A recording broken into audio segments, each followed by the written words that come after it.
Alors, Xavier Bertrand s'est connecté avec nous pour quelques minutes. Donc, on se situe en 2040, là. C'est possible pour un homme politique de se projeter aussi loin, politique et construction sur le long terme? On a l'impression que c'est parfois compliqué. Non, je vous vois venir avec votre sourire, Geneviève. La vérité, c'est que la plupart des responsables politiques ont comme horizon la prochaine échéance électorale. Bien. J'ai un peu une chance.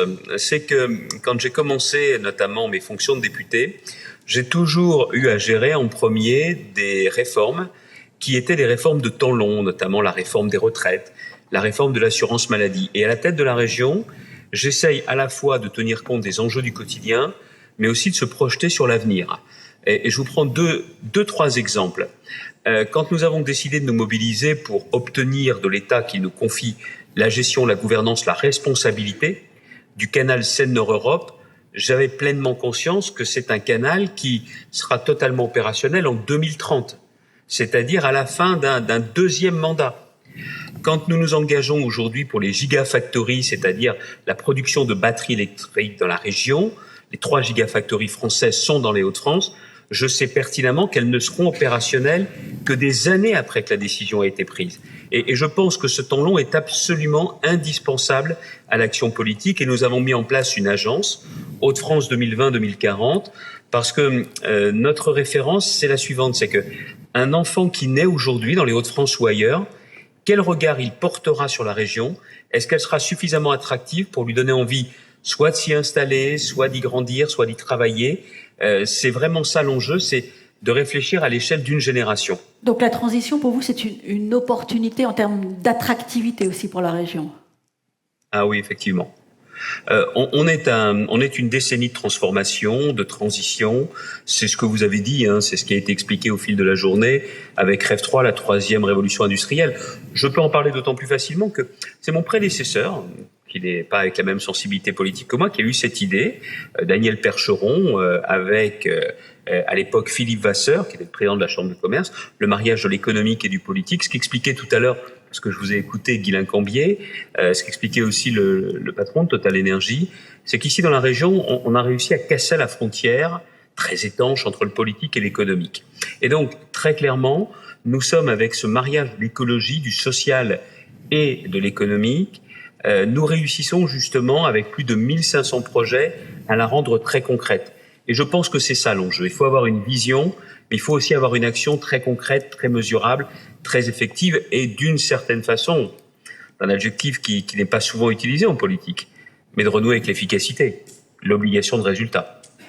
Il y a un mot qui est à la mode en ce moment et qui correspond à une réalité, hein, c'est le besoin de sobriété. Pour certains, ça va relever de l'ajustement, la sobriété dans leur vie, mais pour d'autres, c'est quasiment du sacrifice, la sobriété. Alors, comment on fait pour que la transition se traduise pas par de la désespérance pour certains?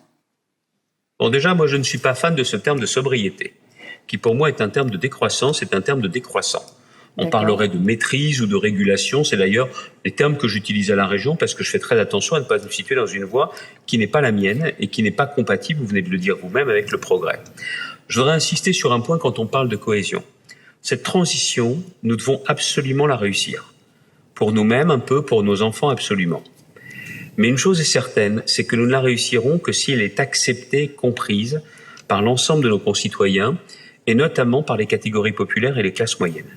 C'est un enjeu essentiel. Et quand on parle de cohésion, par rapport à tout l'intitulé, et je remercie et je félicite vraiment Alexandre pour la pertinence de ses travaux et aussi la cohérence de ses travaux, c'est que si vous voulez maintenir la cohésion, il faut que les classes moyennes et les catégories populaires se retrouvent dans un projet de société. Et c'est encore une fois l'importance de la cohésion qui doit être notre fil rouge, parce que aujourd'hui, prenez, deux termes, ZFE, ZAD. Les zones à faible, je ne sais même plus comment on dit, moi je dis à forte exclusion, parce que ces zones à faible émission vont empêcher nombre de nos concitoyens de rentrer dans des agglomérations importantes, dans des métropoles. Or aujourd'hui, on n'a pas le droit d'interdire à des gens qui ne peuvent pas changer de voiture de rentrer dans les métropoles. Il faut simplifier ces dispositifs et permettre justement d'adapter aussi le fonctionnement des moteurs. C'est aussi le ZAN. On est en train de mettre notre pays sous cloche. Tout le monde sait bien qu'on ne peut plus construire comme avant, qu'il est interdit de bétonner, mais nous ne pouvons pas avoir des territoires où des jeunes actifs ne pourront pas s'installer, même en zone semi-rurale, parce qu'on ne peut plus construire. Vous voyez, sur tous ces sujets, en ne prenant que ces deux exemples, l'enjeu de la cohésion, la façon dont les classes moyennes vont se retrouver dans nos projets, c'est clairement la clé. Donc il faut que la répartition des efforts, pour résumer ce que vous dites, apparaisse juste en fait. C'est une question de justice, avant tout. Et d'ailleurs, on le voit, ne nous trompons pas, on dit les Français sont réfractaires aux efforts, pas du tout. Mais ils veulent juste que ces efforts, ils veulent juste que les réformes soient justes et que ce progrès soit vraiment partagé. On a l'impression d'une peur devant la transition de toute une fraction de la population, du sentiment de ne pas pouvoir y trouver sa place, de ne pas pouvoir exister dans ce monde qui est en construction. Vous craignez des mouvements comme celui des Gilets jaunes ou des explosions de colère ? Écoutez, moi je ne suis pas pour les prophéties autoréalisatrices. Je pense que beaucoup d'observateurs politiques, journalistiques avaient indiqué que bien avant les Gilets jaunes, j'avais un peu tiré le signal d'alarme. Ne nous racontons pas d'histoire. La situation aujourd'hui, elle est très grave. Nous avons beaucoup de nos concitoyens qui sont en colère, qui sont affaiblis, mais qui sont pour l'instant dans une forme de résignation. Tout ça ne donne rien de bon. Et je pense qu'il faut absolument que les responsables politiques, quels qu'ils soient très connectés et conscients des risques, et surtout qu'ils y apportent des solutions. Et je pense que cette question de la connexion est véritablement la clé. Parce que sans cette connexion, il ne peut pas y avoir de perception de la situation, des défis, et surtout, il ne peut pas y avoir une bonne connaissance des solutions à apporter. Et oui, je vous cache pas que avant l'hiver, parce que nous voyons bien un peu les risques pour les entreprises, il y a un bouclier tarifaire énergie pour les particuliers. Il n'est pas suffisant pour les entreprises. Je crains des difficultés économiques importantes, et nous savons que beaucoup de nos concitoyens vont cet hiver dépenser plus pour se chauffer moins bien, avec aussi une forme d'appauvrissement. Donc tout ça ne donne rien de bon, et nous avons absolument besoin d'anticiper. Alors pour beaucoup des intervenants qui étaient là tout à l'heure, l'anticipation c'est la règle. Je pense que les politiques doivent aussi se convertir à l'anticipation. C'est votre cas. Vous anticipez dans la région un certain nombre de choses. Vous avez mis en place des dispositifs en vue de l'hiver et en vue d'un certain nombre de difficultés que les plus fragiles pourraient rencontrer. On a l'impression qu'il y a quand même une territorialisation des difficultés, même au sein d'un même territoire. Oui, mais il n'y a pas de territorialisation des solutions. Moi, je suis président d'une région où, au final, j'ai 3 compétences principales. L'économie, sans tous les leviers, l'éducation, mais en finançant les travaux dans les lycées, et puis j'ai les transports, où je gère les transports scolaires et où je fais un chèque à la SNCF. Là, c'est un enjeu clé. Une nouvelle répartition, une nouvelle donne entre ce que fait l'Europe, ce que fait l'État et ce que font les territoires. Vous savez, je plaide pour une répartition des territoires qui n'est autre chose qu'une clarification des relations entre ce qui se décide à Paris et ce qui s'exécute dans les territoires. C'est pas donner les clés aux seuls élus, parce que je pense qu'on a besoin de l'État dans les territoires.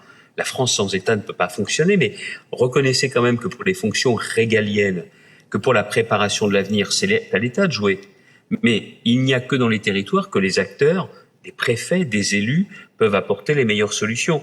Vous avez raison, il faut qu'il y ait une territorialisation des solutions, mais donc une nouvelle territorialisation de l'organisation politique et publique. Est-ce que cette territorialisation va jusqu'à l'Europe ? Comment est-ce que vous voyez, vous, d'ici 2040, puisqu'on se projette en 2040, c'est l'exercice, l'articulation entre l'échelon territorial, l'échelon national et l'échelon européen ? Je pense que cette articulation est possible. Nous, aujourd'hui, nous travaillons beaucoup avec l'Europe, beaucoup en direct, mais on a parfois un manque de confiance pour nous laisser faire avec l'Europe. Je le vois, vous savez, le canal Seine-Nord-Europe, il n'y aurait pas eu l'Europe, le projet n'aurait jamais vu le jour. Oui. Et moi, je n'hésite pas à dire merci l'Europe.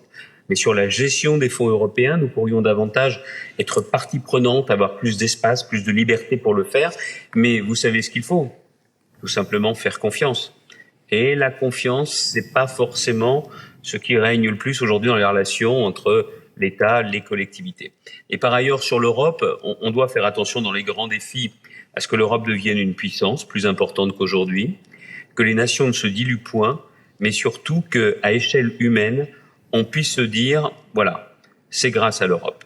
Et pour ça, je pense que ces différentes dimensions doivent être totalement intégrées par les responsables politiques dans les années qui viennent. Les précédentes personnes qui viennent de s'exprimer sur l'Europe à échéance 2040 insistaient sur le rapport à l'histoire, le fait que ce qui s'est passé, les 3 guerres qu'on a vécues sur le sol européen ne se reproduisent plus. Pour vous, quand on parle d'Europe, c'est plutôt pour vendre l'Europe par le rapport à l'histoire ou par un narratif à écrire pour l'avenir. Mais tout est lié. Tout est lié, vous savez, on le dit toujours, hein.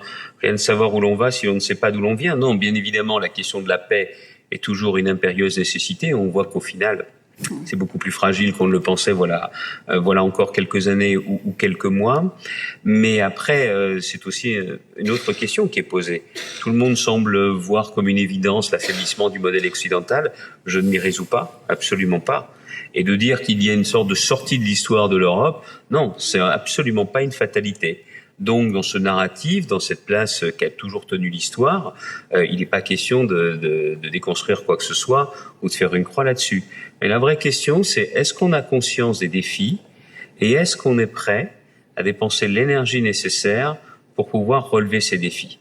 C'est ça la question. Mais je me résous pas à voir l'Europe sortir de l'histoire. En 2040, en un mot, en une phrase, pour conclure, Xavier Bertrand, l'Europe, vous la voyez comment ? Je voudrais qu'elle soit davantage humaine, qu'elle soit à hauteur, à portée d'hommes et de femmes, parce que si ce n'est pas le cas, on pourrait connaître un divorce, et ça je ne le veux absolument pas. L'Europe a besoin de la France a absolument besoin de l'Europe. Je suis très attaché à mon pays, je sais qu'il tient une place singulière dans le concert des nations pour beaucoup de raisons, mais une chose est certaine, c'est que sans l'Europe, nous ne serons pas de taille face à la Russie, face à l'Inde, face à la Chine, face aux États-Unis. Mais je sais encore une fois, c'est que même si elle sait relever ses défis, elle ne doit surtout pas oublier qu'il faut qu'il y ait l'adhésion des peuples. Ça, c'est la clé. Encore une fois, merci à tous les intervenants et merci encore Alexandre. Vous êtes les bienvenus dans les Hauts-de-France. Merci.